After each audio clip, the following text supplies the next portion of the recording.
So we've been exploring the evolution of board gaming mechanics, looking at a couple of ideas of not only how things have evolved literally over the past 10 or 15 years. I mean, we're in the golden age of board games. There's a lot of stuff out there.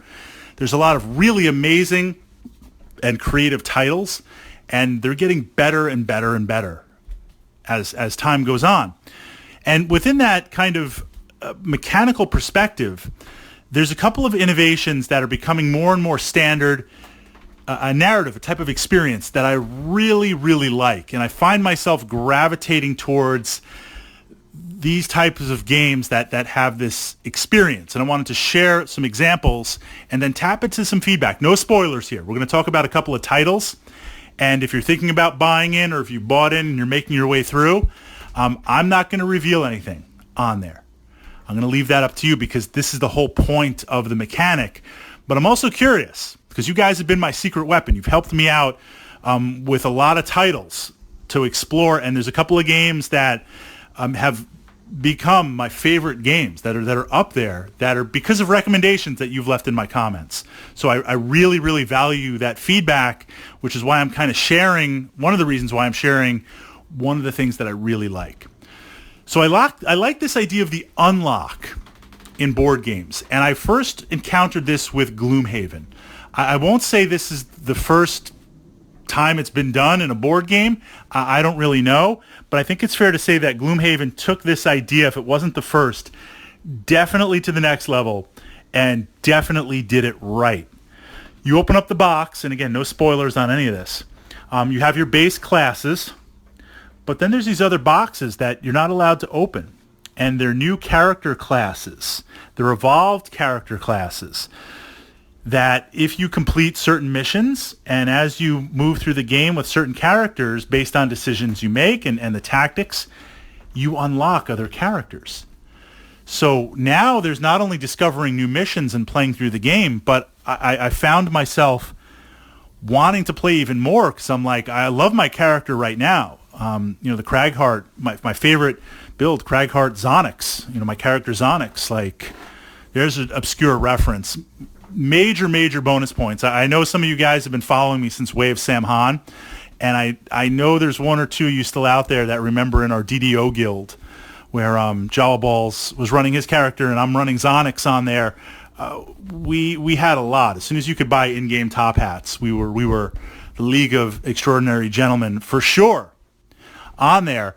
But even playing the Cragheart and loving that, loving Zonix, I'm like, I want to unlock. I want to play more characters. It was exciting because you're not only pumped to play the game, you're not only pumped for the exploration, you're not only pumped for playing your character in the moment, but you're pumped for the possibility, like, I could achieve my character goals and now do the unlock and literally change the game. It's like multiple things every single gaming session to get excited about. And just what's in that box on there compared to other fantasy type games where they give you a lot of characters and maybe you buy some additional character expansion packs, but everything's there.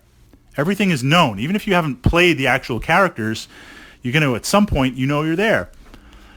The unlock of the characters. Really, really exciting. So now we jump to Blackstone Fortress. I love Warhammer 40,000. That's no secret. I love the Grimdark. I love small skirmish type games. I mean, I love big apocalypse games also. But Blackstone Fortress was the first thing to really capture the Grimdark in a role-playing type feel for me. Spent a good amount of time playing Dark Heresy, the 40K RPG. Loved it.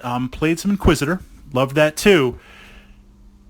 Warhammer Quest Blackstone Fortress captures that so much. But what I really liked beyond the narrative was this idea of the vaults being hidden. So, you're exploring this Blackstone Fortress, this space fortress, and your goal is to unlock the center vault, and there's an artifact in there. And you have to unlock these smaller vaults. And when you unlock the smaller vaults, you get a reward card of an artifact. But the primary vault card, the primary vault artifact, is sealed in an envelope. You don't know what's in there. You can't even cheat. No accidental looking, nothing. And the excitement of that, where it's like, so not only am I going through the Blackstone Fortress and the encounters are random and I've got leveling up my characters, I've got these 4 base vaults that I have to unlock, which are each unique with random artifact cards. And then I've got a showdown with the main boss, and my reward is this artifact on there. And that's the core. And then the artifact, the main vault, can carry over into other adventures. And now we're starting to get, we got the Amble, we've got Trader Command. Soon, as of this podcast, there's going to be a new character pack in terms of Inquisitors and various mercenaries you can play. All those add additional hidden cards. I love this idea now of a sealed card.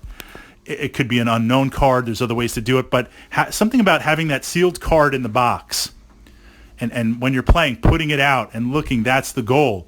It pushes things forward. So I like this idea of board game evolution where there are literal unknown unlocks. I mean, physically hidden unlocks in there because it taunts you. Now, a game like Kingdom Death Monster, I love KDM. There's a lot of things to discover in the game, tremendous amount of things to discover, but they're unknown. They're embedded into the story.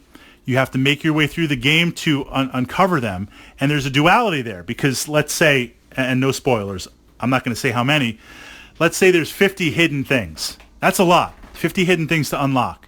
But they're hidden and you don't know. So you unlock 3, 4, 5, 6. It's exciting because you don't know when it ends and it encourages you to play.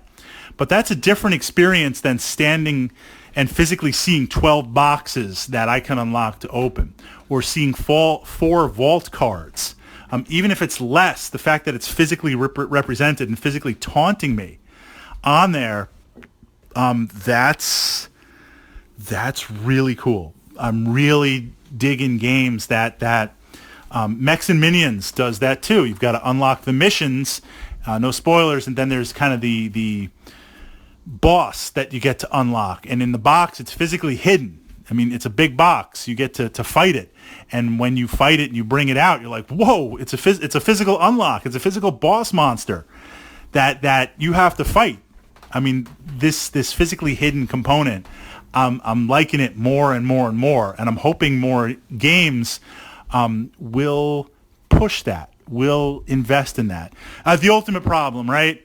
Annoying things like work and school and real life responsibilities. So many games to play, and just not enough time to play them all. It's insane, but that's a good, really awesome problem to have, especially if you've got some really good friends to play these games with.